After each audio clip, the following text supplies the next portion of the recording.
नमस्कार। और आज की कहानी में आपका बहुत बहुत स्वागत है। आज हम सादत हसन मंटो की एक ऐसी कहानी पर बात करने वाले हैं जो आज भी उतनी ही बेचैन करने वाली और ज़रूरी है जितनी तब थी जब वो लिखी गई थी। बिल्कुल। कहानी का नाम है बू।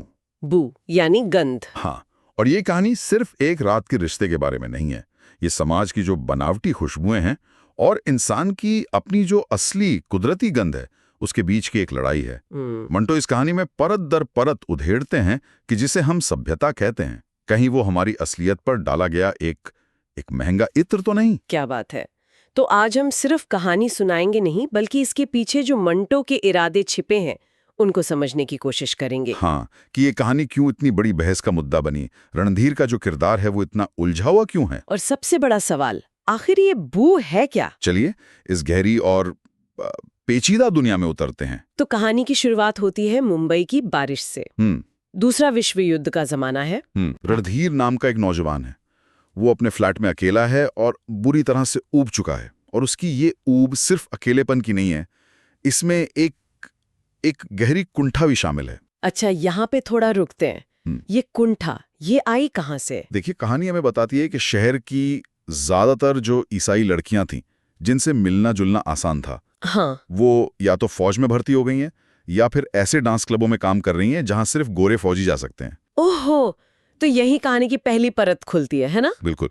ये सिर्फ लड़कियों की कमी का मसला नहीं है, ये वो जो क्या कहते हैं कॉलोनियल हैंगओवर है। हाँ, गुलामी की मानसिकता। हाँ, रणधीर खुद को उन गोरे फौजियों से ज्यादा काबिल, ज्यादा पढ़ा लिखा समझता है, लेकिन सिर्फ अपनी चमड़ी के रंग की वजह से वो शहर में एक दूसरे दर्जे का नागरिक महसूस करता है। ये तो बहुत गहरा नस्ली अपमान है जो वो रोज महसूस कर रहा है। रोज। तो मतलब उसका गुस्सा सिर्फ सिस्टम से नहीं है, बल्कि शायद खुद से भी है कि वो इस सिस्टम में फिट क्यों नहीं हो पा रहा। सही बात है। और इसी गुस्से और हताशा में वो बालकनी में खड़ा है और उसकी नज़र पास के कारखाने में काम करने वाली एक घाटन लड़की पर पड़ती है, जो बारिश से बचने के लिए एक इमली के पेड़ के नीचे खड़ी है। हाँ, और वो उसे बस एक इशारा करता है और ऊपर बुला लेता है। और ये घाटन शब्द, ये यहाँ बहुत जरूरी है। मंटो ने ये शब्द यूं ही इस्तेमाल नहीं किया होगा। बिल्कुल नहीं। घाटन सिर्फ एक भौगोलिक पहचान नहीं है। उस दौर में ये शब्द उस लड़की के सामाजिक और आर्थिक दर्जे को दिखाता था। वो एक मजदूर वर्ग की औरत है, समाज के हाशिए पर। अच्छा। तो रणधीर का उसे बुलाना सिर्फ एक यौन आकर्षण नहीं है, ये एक तरह का शक्ति प्रदर्शन भी है। मतलब जिस दुनिया में गोरे फौजी उसे कमतर महसूस कराते हैं, हाँ, उस दुनिया के बाहर वो इस लड़की पर अपना प्रभुत्व दिखाकर उस भावना को बैलेंस करने की कोशिश कर रहे हैं। वाह। मतलब एक तरफ वो खुद नस्लेबाद का शिकार है, बिल्कुल, और दूसरी तरफ वो खुद एक निचली जाति के लड़की का शोषण कर रहा है। मंटो जानबूझकर ये विरोधाभास दिखा रहे हैं। यही तो मंटू की खासियत है। उनके किरदार ना तो पूरी तरह अच्छे होते हैं ना बुरे, वो इंसानी फितरत की सच्चाई दिखाते हैं। रणधीर एक ही समय में पीड़ित भी है और शोषक भी। तो लड़की ऊपर आ जाती है पूरी तरह भीगी हुई। हाँ, और रणधीर का इरादा मतलब शुरू में उसके साथ सोने का नहीं था, लेकिन उसे भीगा देखकर वो उससे कपड़े उतारने को कहता है। और फिर वो सीन आता है जो बहुत पावरफुल है, चोली की गांठ का। हाँ, वो सीन कमाल का है। लड़की अपनी भीगी हुई चोली की गांठ खोलने की कोशिश करती है, पर वो खुलती नहीं है। उसके नाखून घिसे हुए हैं, शायद मेहनत मजदूरी के कारण। वो हार कर मराठी में कहती है, ये नहीं खुलती। ये बहुत छोटा सा पल है, लेकिन इसमें उस लड़की की पूरी बेबसी, उसकी गरीबी, सब कुछ छिपा हुआ है। बिल्कुल। और कि रणधीर खुद उस गांठ को खोलने की कोशिश करता है, और जब वो नहीं खुलती तो वो उसे खींचकर तोड़ देता है। ये एक किस्म की हिंसा है ना, भले वो हल्की हो। हाँ, इसे आप एक जेंटल वायलेंस कह सकते हैं। ये उस इंटीमेसी को जबरदस्ती हासिल करने जैसा है। सही। गांठ का ना खुलना उस लड़की के शरीर का एक छोटा सा प्रतिरोध है, जिससे रणधीर अपनी ताकत से खत्म कर देता है। और जैसे ही गांठ खुलती है, मंटो हमें कहानी के सबसे यादगार बिंबों में से एक देते हैं। हाँ, वो लिखते हैं कि रणधीर को लगा जैसे उसने खुद अपने हाथों से गीली मिट्टी को गूंथकर कुम्हार की तरह 2 प्यालों की शक्ल दे दी हो। वाह, क्या कमाल की उपमा है। ये सिर्फ खूबसूरती का वर्णन नहीं है। आप सोचिए, कुम्हार का काम कितना जमीनी, कितना कच्चा और मौलिक होता है। हाँ बिल्कुल। मंटो रणधीर के जरिए ये बता रहे हैं कि उस लड़की का शरीर बनावटी नहीं बल्कि धरती से जुड़ा हुआ है, असली है। उसमें ताजे बने मिट्टी के बर्तनों जैसी गरम गरम ठंडक है। ये सीधे सीधे उसकी जो भविष्य की दुल्हन है उसकी बनाई हुई खूबसूरती के बिल्कुल विपरीत है। बिल्कुल, जिसकी बात हम बाद में करेंगे। और एक और तुलना जो वो करते हैं, जैसे किसी गंदे तालाब के पानी पर 2 दिए जल रहे हों। ये भी अजीब है, मतलब तालाब गंदा है पर दिए जल रहे हैं। यही तो मंटो का जादू है। वो गंदगी में खूबसूरती ढूंढते हैं, या शायद वो ये कह रहे हैं कि जिसे समाज गंदा समझता है, असलियत और जिंदगी की रोशनी वो वहीं मिलती है। वो साफ सुथरी बनावटी दुनिया में नहीं मिलती। और फिर पूरी रात वो एक दूसरे के साथ रहते हैं, लगभग बिना बात किए। हाँ, सारी बातें जिस्म से होती हैं और यहीं पर रणधीर को पहली बार उस बू का एहसास होता है। हाँ, और यही कहानी का दिल है। वो बू जो खुशबू भी है और बदबू भी, वो उसके जिस्म के हर हिस्से से आ रही है, बालों से, बगल से, चमड़ी से। और रणधीर, जिसे पसीने की बदबू से सख्त नफरत थी, वो उस लड़की की बालों भरी बगलों को चूमता है और उसे घिन नहीं आती। ये तो बहुत चौंकाने वाली बात है।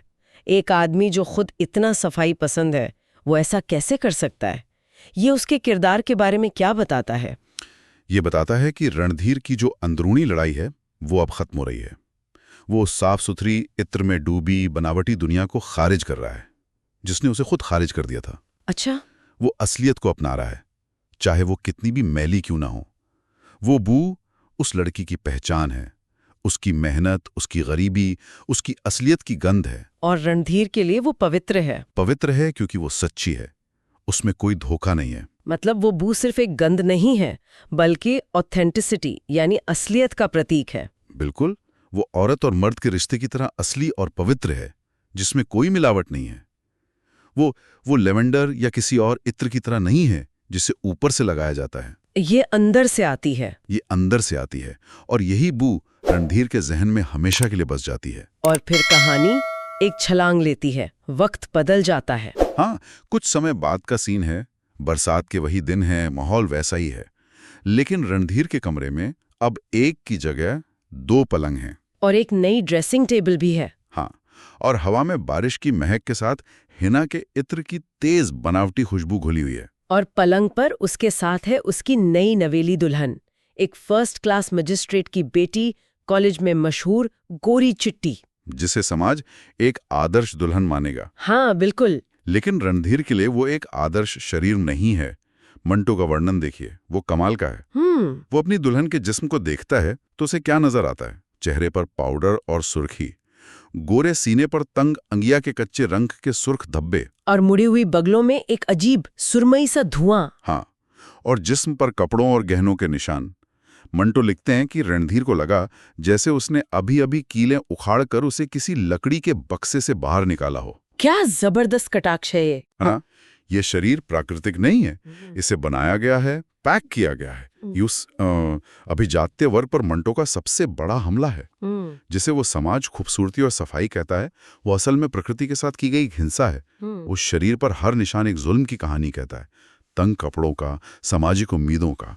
तो उसकी दुल्हन जो सामाजिक पैमानों पर परफेक्ट है, रणधीर के लिए पूरी तरह से खाली है। बिल्कुल, उसके दूध और घी में गुंथे मुलायम जिस्म में रणधीर को वो आग, वो जिंदगी नहीं मिलती क्योंकि वो उस बू को ढूंढ रहा है। उसकी पत्नी के शरीर से हिना के इत्र की थकी थकी दम तोड़ती खुशबू आती है, जिसमें रणधीर को बदहजमी जैसी खटास महसूस होती है, क्योंकि वो खुशबू बाहरी है, लगाई हुई है। वो उस घाटन लड़की की तरह अंदर से नहीं आती, जो बिना किसी कोशिश के सीधे रूह तक पहुंच जाती थी। और कहानी के अंत में रणधीर अपनी पत्नी के शरीर को छूता है, उसमें हरकत भी होती है, कंपन भी होती है, लेकिन रणधीर को वो एहसास नहीं होता। वो पूरी तरह से खाली महसूस करता है। हाँ, क्योंकि शारीरिक रिश्ता सिर्फ जिस्म का नहीं होता। रणधीर उस घाटन लड़की से एक रात में रूहानी तौर पर जुड़ गया था, क्योंकि वहां सब कुछ असली था। और अपनी पत्नी के साथ वो सामाजिक तौर पे तो जुड़ा है, पर रूहानी तौर पर वो कोसों दूर है। उसकी पत्नी एक खूबसूरत प्रोडक्ट है, एक जीता जागता इंसान नहीं, और कहानी यहीं खत्म हो जाती है। रणधीर उस बनावटी हिना की खुशबू में उसी असली कुदरती बू को तलाशता रह जाता है।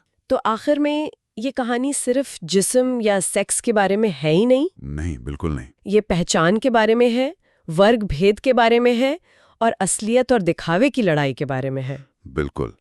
मंटो हमसे एक बहुत ही असहज करने वाला सवाल पूछते हैं। क्या वो चीजें जिन्हें हम गंदा, मैला या असभ्य कहकर खारिज कर देते हैं, उनमें ज्यादा जिंदगी, ज्यादा सच्चाई है?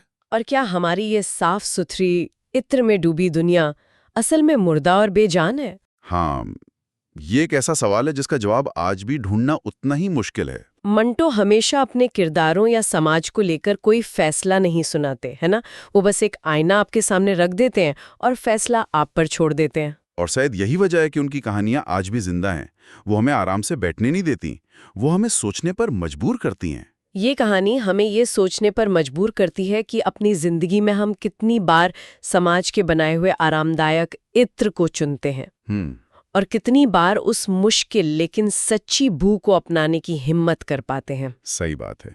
ये एक ऐसा सवाल है जिसके साथ मंटो हमें छोड़ जाते हैं। इस दिलचस्प बातचीत के लिए बहुत बहुत शुक्रिया और हमारे साथ सादत हसन मंटो की इस दुनिया में उतरने के लिए आप सबका भी धन्यवाद। अगर आपको हमारी ये पेशकश पसंद आई हो तो इस बातचीत को अपने दोस्तों के साथ जरूर शेयर करें, इसे लाइक करें और हमारे चैनल आज की कहानी को सब्सक्राइब करना न भूलें। और हाँ, वो जो घंटी वाला आइकन है उसे भी दबा दें ताकि जब भी हम कोई नई कहानी का ऐसा विश्लेषण लेकर आएं तो वो आप तक सबसे पहले पहुंचे।